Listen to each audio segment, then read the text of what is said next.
Okay, we should be live now, hopefully. Just gonna put this over here. Really probably should have connected my other screen. That way I could have like a screen here and a screen here. That way I could have the chat open as well as OBS. That way I could keep an eye on things because sometimes it likes to freeze, especially on my Study With Me streams. Maybe it's my other computer that does that, or it just could honestly be that OBS is kind of garbage, but it's free. It's free streaming software, so that's what I use. Don't have StreamYard or anything like that. Don't have any mixers. Don't even have a proper microphone or a proper webcam. This is all the built-in stuff for the Microsoft Office. Microsoft Surface 7, I think, is what this is that I'm using right now. I use it for like all my studying for like Japanese and college and stuff. And yeah, I thought I would get on here. It's been a while since I did a stream, even longer since I did a video, which I filmed a video today. I filmed a manga collection video and then I deleted it after because I was like, I don't want to show off my manga collection yet. Because I was wanting to wait until I have the room fully set up, and not sure if that's ever going to happen at this point, honestly. Hopefully I can get it done in time before I move to Japan, but I'm just going to have to wait and see how that pans out, honestly. If you're wondering what I'm doing off screen here, I am making some green tea and honey, letting that prepare right now. Letting it steep some. Yeah, I figured I would get on here, do a nice little chill stream, talk about college, talk about university, talk about studying Japanese, talk about anime that I've been watching, maybe, hopefully. Haven't been reading any manga, haven't read any manga in a good long while, but I have been reading Japanese news articles. Been reading 4 of those a day. Working on catching up. I hadn't read NHK Easy in a while, so I went back to like the middle of April is where I went back to, and most days barring holidays, every weekday they release 4 articles on there on NHK News Easy, and I've just been grinding through those, just doing the 4 of those and saving the articles in Evernote after I finish them, just in case I ever want to sentence mine them one day, because I'm not at the sentence mining point yet. I restarted my Japanese journey yet again. This is literally like the 3rd or 4th time since I started learning Japanese in around 2023. It was very late 2022 when I started dabbling in it, getting into it a little more intensely, and then 2023, towards the end of winter, well, towards going into spring of 2023 is when I started taking Japanese quite a bit more seriously. Then I started college for the first time in the fall of 2023, and I kept up my Japanese studying for a while and then just fell off completely, and ended up starting again in the winter and then fell off again. And every like 4 months or so, 4 or 5 months, it's been where I end up getting so far behind on like Anki cards, which that's the bulk of my Japanese study. I just don't have the time, though. Now I'm finally gonna start making some time to get active listening in for Japanese. Haven't done nearly enough of that. Like my vocab for Japanese is pretty high. My grammar is decent, but my listening for Japanese is pretty bad. My reading for Japanese is definitely a lot better than my listening for Japanese. But the only way I can get better at listening to Japanese is to take dedicated time for active immersion for listening to Japanese. Working on that, it's just hard to make the attention span because while I'm sitting there immersing in Japanese, I'm thinking I really need to be doing other things, honestly. So just behind on that. Beginning of this year, I started learning Japanese again, and this last week, actually yesterday, I finished my last class for college, and I actually graduate tomorrow, so that's exciting. First generational college student graduating, transferring to university for the fall. I applied, got accepted, and majoring in Japanese. And I took the placement test because at the university, you're able to test out of like the earlier classes. Like you can test at this university that I'm going to, you can test out of like the first 2 years that you would learn in Japanese. That's as high as they'll let you test out of. And going into the placement test, the examination for Japanese, going into it, I was thinking this might be difficult.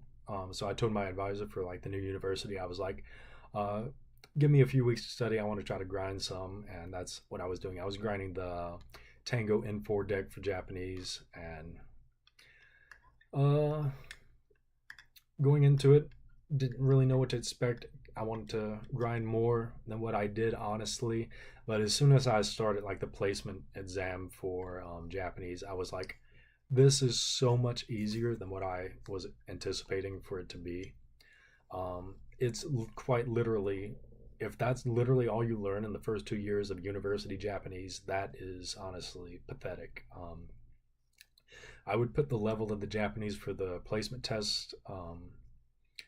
None of the questions was even more difficult than like the JLPT N5 level, which is insane that it was that low. I was thinking going into the third year, I was thinking you might be like N4, maybe possibly N3 level.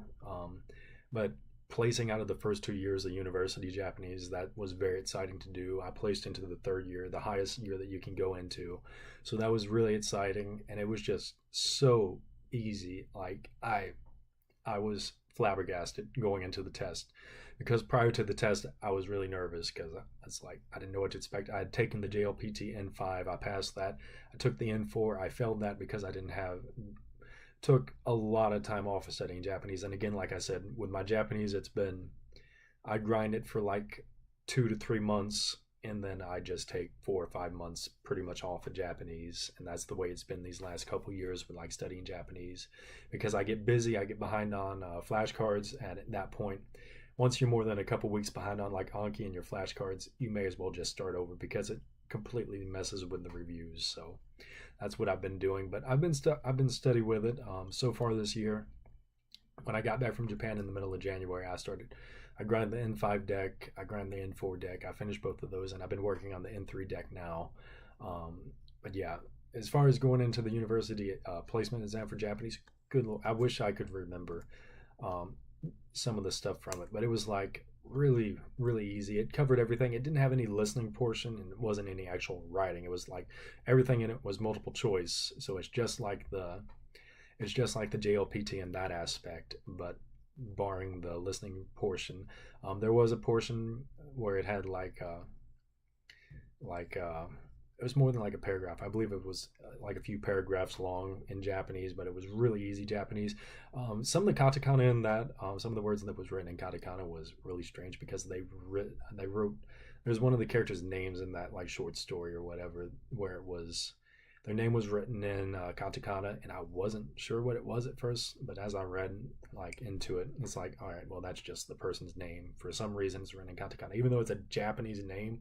I thought it was like an actual foreign word. I was like, what is this word? Why don't I know this word? But it turned out to just be one of the characters' names, which it was definitely a Japanese name. So I don't know why they had it written in katakana in that story. They should have used like a foreigner's name for that.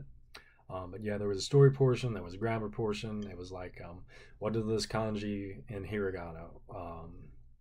What is this hiragana in kanji? What's the correct kanji? What's the correct hiragana for writing for this? All of those was incredibly easy. The story portion was incredibly easy. The grammar portion, I missed one on the grammar portion, but it was because I misunderstood it. Ni has two meanings in Japanese, the particle ni, and I instead of using a, I used ni, and that's all it was. I believe is what it was. I think it was a. I don't think it was de. Pretty sure it was ni. And if I would have taken my time to actually reread it, because at that point I was just trying to get through the test, because it was timed. I didn't want to take too much time on it. You had a time limit on it, but I still finished in under the time limit. It didn't have the counter, so I wasn't sure how much time I had left. It didn't have the counter on the test, so that was a little weird. But yeah, the Japanese test for placing into university was very, very easy. So if you have passed the JLPT N5 and there's like a Japanese placement test and you're wanting to take Japanese at a university or something, and you've passed the N5 prior, especially the N4, if you pass the N4, you have it easy. But yeah, it was a very easy placement test. Maybe some other universities might let you test higher and the questions might get more difficult, but my university would only let you test into the third year, and that's what I'm going into. It worked out perfectly, honestly, because I did my first 2 years of study in college because it was cheaper to do, and I did that in all my credit transfers, and I'm transferring to university, and doing Japanese there. And this coming semester, I actually, thankfully, they offered enough classes like at my level in the third year of Japanese where I could take all of them and be upper division classes. So I'm able to take all 12 credits. Would like to do 15, but 12 is all they offered as far as like Japanese classes that I could take. And I'm going to try to grind Japanese over the summer and uh, hopefully have it easy in the fall. Hopefully it'll be easy classes because I'm going to have 3 hour commute every weekday of the week going to university. So it's an hour and a half drive there, an hour and a half drive back. Because it's cheaper doing it that way than staying on campus at a dormitory. Plus, I have cats and I have life job obligations. Like, I have a lot of obligations. Like, being an adult, being in your 30s and going to university is a lot different than being like in your late teens and early 20s whenever you don't have all these obligations, don't have all these responsibilities. But yeah, it's gonna be difficult, but we're gonna stick at it.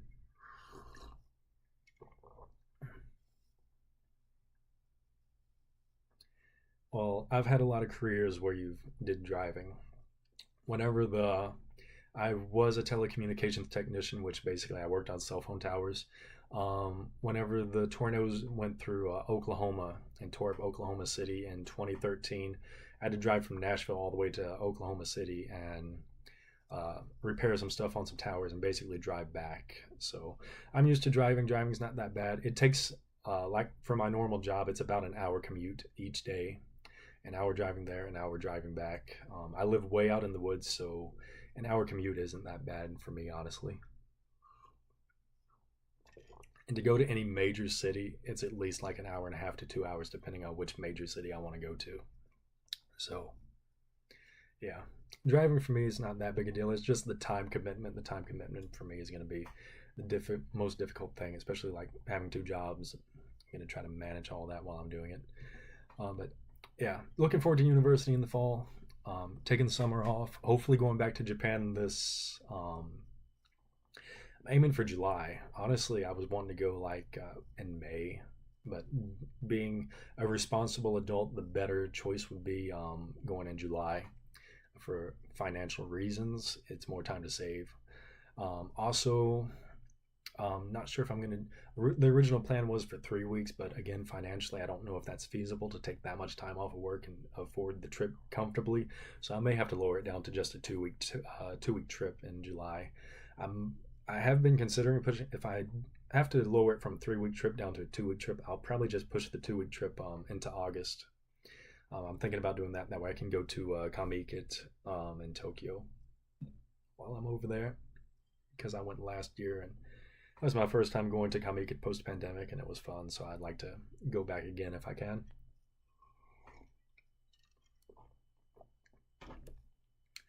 Yeah. Yes. We talked about studying Japanese for a bit, and then I talked about like university and stuff. So I guess I could uh, talk about this is my old phone. I finally upgraded phones. This is an iPhone 8, and I it's been a really busy week. Hit 200 on bench for the first time ever. Upgraded to an iPhone 16, so that's cool. Finished my final classes in college. Graduating tomorrow. It's been a pretty hectic and busy week. I'm excited for it though. But still keeping my iPhone 8 because I like that. I still have my iPhone 4 LTE and I still have my iPhone 5C and I have my phones prior to that, like the Razer phone. I believe I have a Razer phone and a couple of other old phones as well. But for the anime that I'm watching this season, I'm planning to start some more, but actively at the moment, I'm only watching two. Um, that I'm trying to keep up with at the moment because that's all I've had time to do, being busy recently. And the first one is Please Put Them on Takami-san. Been enjoying it. Honestly, kind of slow at times. There's some good episodes in it so far. We're only on episode 4. Or is episode 5 out? Is episode 5 out? I don't think it is. It doesn't look like it is. Looks like episode 4 is still the newest one. But yeah, I've been enjoying that one. The other one that I'm watching is the Shiunji Family Children by the creator of Rent a Girlfriend, and yeah, it's been pretty good. Been enjoying that one. I need to catch up on that one. I am a little behind on that one, uh, but apparently like the reception of it online is even better than like a Rent a Girlfriend, because a lot of Westerners hate Rent a Girlfriend for whatever reason. They just don't like the main character. They don't like the story. They don't like how slow it is. But there's plenty of romance manga out there that have been lasting longer, and I'm liking it so far. Like, I'm not caught up to date on the manga or anything, but I've really enjoyed the Rent a Girlfriend anime at least. But in the West, they hate it a lot. Over in the West, East, like Japan and stuff, Rent a Girlfriend's still really popular. They still have events. Can't believe it got 4 seasons. Season 4 starts this summer. Excited about that. Met the creator of it at Comic last year, so that was cool. Bought some stuff from him directly, so that was cool. Um, but yeah, I've been enjoying the Shiunji family children. 2 or 3 episodes behind on that, honestly. So need to catch up on that. But I am caught up on. Please put them on Takamine-san, and it's fine so far. A little slow at times, but it's fine. It's nothing exceptional, but it's just fine. Some other ones that I want to start. I need to start Windbreaker season 2. Really want to start that. Need to catch up on Fire Force because I've only seen season 1. I'd like to watch season 2 and start season 3 of that. Rent a Girlfriend is an anime and a manga. I have the Japanese manga as well, up to volumes. I have 1 through 17 and 18 of Rent a Girlfriend in Japanese. So it is a manga and is an anime. The manga is a lot faster. There's a lot more in the anime, from what I've seen and from what I've read. There is some differences there, but overall the story is mostly the same. It does cut some stuff out, unfortunately, from the manga, but I think if it didn't do that, people would definitely hate on the anime even more than what they already do, because the manga is pretty slow, but I think it's fine. There's over, like, volume 40 just came out in Japan, I believe, because I follow the creator on Twitter. So yeah, I believe volume 40. I don't think 41's out yet. I believe volume 40 is out. And I don't even think he publishes it weekly anymore. It was a weekly thing, but I think he's kind of gotten bored with the Rent a Girlfriend, but he doesn't know how to end it yet, and he doesn't want to rush to the ending. So now he has like the 2 series going concurrently in magazines. And I believe Rent a Girlfriend is every other week now. I believe that's what it's down to. I'm not for sure on that, but it does seem like it is getting slowly towards the end. Not sure how much longer it will go on, but it does seem to seems like their relationship is finally progressing and making strides towards to where a potential ending could be. Because I believe it's probably going to end whenever they officially get together, and it might have like a time skip where it shows them married and kids in the future. I believe that's how it'll end. That's how a lot of like romance manga like that tend to end.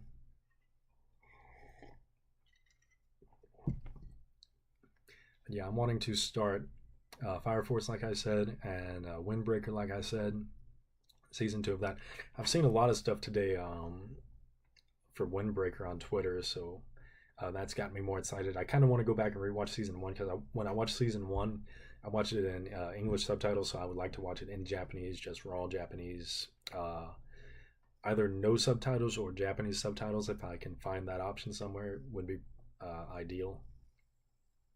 Um, some other stuff. I found out about some more anime. Weekend before last, I went to an anime convention. Went for a couple days. Went to a rave. It was exciting, but I didn't.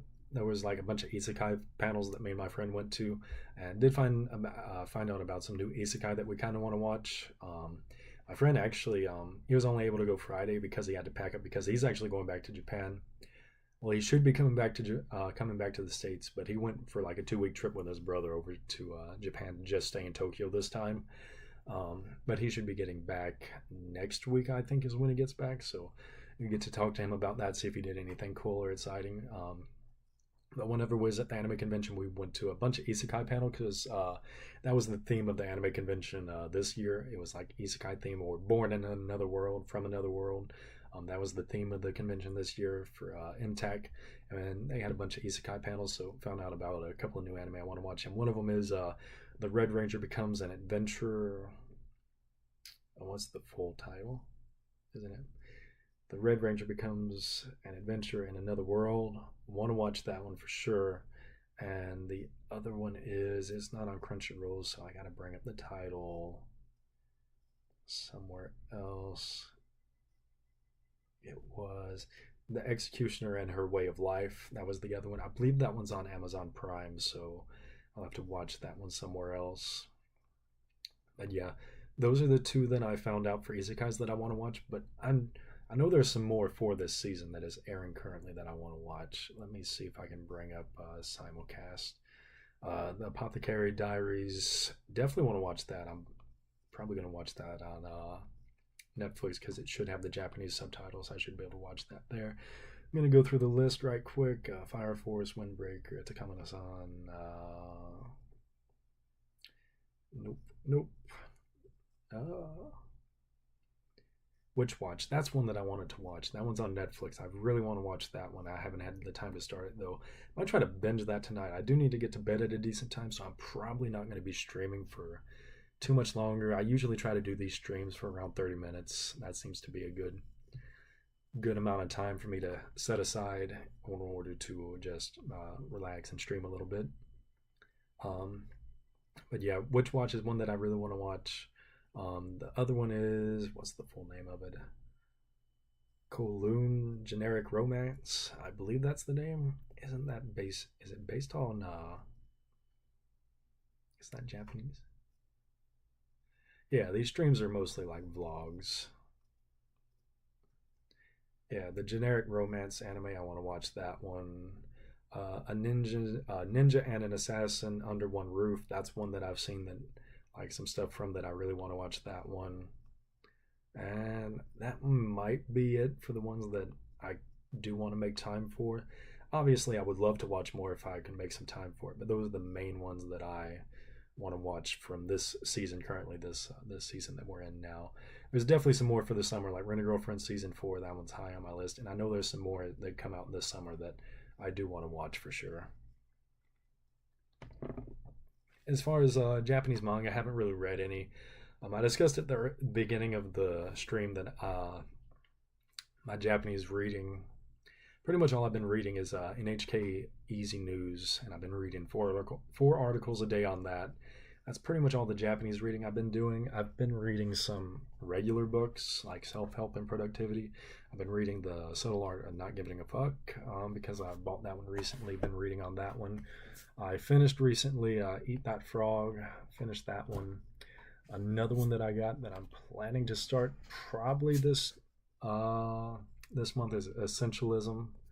Planning to start that one, and I need to finish up Spark. I've been reading on that one slowly, and that's about it for actively reading and the ones that I'm going to read probably after the ones that I finish as far as like regular books. I have a stack. I bought a stack while I was at the anime convention. I stopped by McKay's, and it's like a used store. They have everything in it, so I bought a pretty big stack of books from there, like regular books, because I don't buy English manga anymore. And when I buy Japanese manga, I either buy it when I'm in Japan or I just buy it off eBay. So that's the way I buy Japanese manga. But don't really plan to collect too much more since I am planning to move to Japan in approximately 2 years. Somewhere between 2 and 3 years is when I'm planning to potentially make the jump and move over there for a year and see how things go, see how I like it over there. So I don't want to buy too much more here because I'm not taking my collection with me. It would be insane. There's no way I could afford an apartment big enough to store my collection in, and also the cost of shipping everything over there would just be way too outrageous. So I'm not sure exactly what I'm going to do with my collection here. I am going to start selling off my video game collection. The things that I'm not too passionate about, like I am passionate about my Sega Saturn collection, but I could get some thousands of dollars if I sell off my Sega Saturn collection. So I am planning to sell that off. I'm not that attached to it anymore at this point. The N64 collection, I might keep that one. I might try to scale it back some. But as far as the rest of the consoles, I might keep games here and there. I'm probably going to sell off a bunch of my duplicate consoles because I have 3 N64s, 7 PlayStation 2s, like 4 PlayStation 1s, three Xboxes, three GameCubes. I have tons of consoles and duplicates of those, so I might try to sell some of those off. Might try to sell off the bulk of my game collection. Potentially might try to sell off my anime collection, or at least part of it. Try to downsize that some.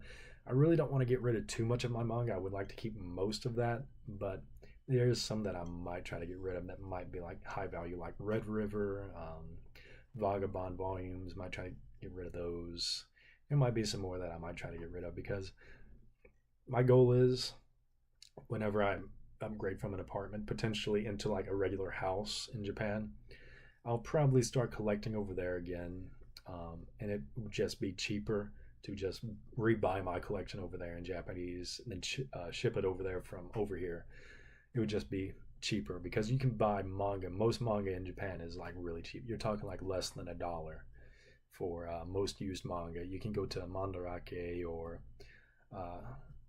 Tsukaya. There's some other stores that you can drop by. Book Off. Book Off is a big one. You can drop by any of those, and you can get a lot of manga for really cheap, especially like Shonen Jump titles. Like I could replace like my full Shonen Jump collection probably almost exclusively for every volume under $1, and that would just be cheaper than boxing everything up and moving it over there from over here. Plus, I would have the Japanese versions. Whereas I do have a lot of Japanese and English variants of stuff like Naruto over here, but again, it'd be cheaper to just buy it over there. But anyway, we had a nice little stream. I'm probably going to log back off here in a little bit. We'll stay on for a couple minutes more.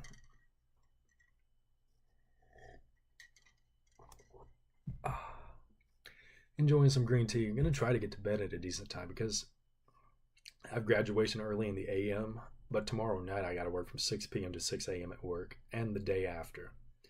So I'm hoping like the ceremony for graduation doesn't last too long, because I'm going to have to wake up like 7 a.m. and go to that. So I'm hoping that finishes up quick. That way I can get back home and possibly take a nap before pulling 2 all-nighters at work. That would be ideal, but we're going to see what happens. I'm just going to have to see how it goes. Where do I like to sell things? I only sell things on eBay. I have an eBay that I've sold off parts of my collection before. Over these last 5-ish years, I have slowly begun to sell off stuff like duplicates of games, and some games like Conker's Bad Fur Day in 64. I wasn't that attached to it, so I sold that. That one was a good price. I also sold off my Sega Master System that was in box with like 26 games. I sold that off like a year or two ago, and I have been slowly getting rid of like some of the stuff, but I am going to actively pursue selling more of it off as the time gets closer for me to move to Japan. Because right now the goal is to do a year in Japan, stay there for a year, work a year, make sure that's the career choice I want to go for, make sure I do want to live there like permanently. So I'll do a year there, and after that I'll pretty much have my mind made up if I want to pursue and live the rest of my life there, which that's the goal right now, is to live the rest of my life in Japan. So after in 2 or 3 years, move over there, and as the time gets closer, sell it off. And once I move over there, I might have my parents or someone like sell off the bulk of my collection that is here, and like just have the money go in my bank account with me not even having to be here, because my dad knows how to sell stuff on eBay, so he would take care of it for me and get rid of the collection. Especially once I get a house over there and start collecting over there, like, yeah, I wouldn't mind selling off quite a bit of my collection, if not all of it, over here. But anyway, I'm gonna go ahead and end the stream here. We're right at the 30-minute mark, so